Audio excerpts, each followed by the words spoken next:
যদি আর এক জনম আমি পাই গো, সে জনমে এরকম সন্তান চাই না গো। এ জনমে সন্তান গুলো হলো না আপন, বিধির কাছে সবই কইব। যদি আর এক জনম আমি পাই গো, সে জনমে এরকম সন্তান চাই না গো। এই যে বৃদ্ধার দুনিয়াতে কেউ নাই, তার সন্তান থেকেও তাদের সন্তান তাদের খোঁজ রাখে না। তারা খুব অসহায়, এই বয়সে রান্না করে খাওয়াচ্ছে তার অসুস্থ স্বামীকে।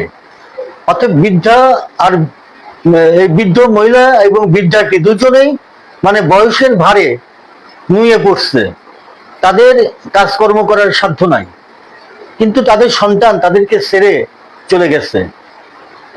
এরকম যেন কারো বাবা মার কপালে না হয়। বাবা মা যত খারাপ হোক, যত যাই হোক, বাবা মার দোয়া কিন্তু কাজে লাগে। কারণ পৃথিবীতে বাবা মার দোয়াতে অনেক কিছু বরকতময় হয়ে আপনার কাছে ধরা দিবে। আবার বাবা মা যদি মনে কষ্ট পায়, আপনি ধ্বংস হয়ে যাবেন। এরকম বাবা মা এইভাবে যেন কারো ঘরে না থাকে। সবাই যত্নে রাখবেন, অনেক দোয়া পাবেন।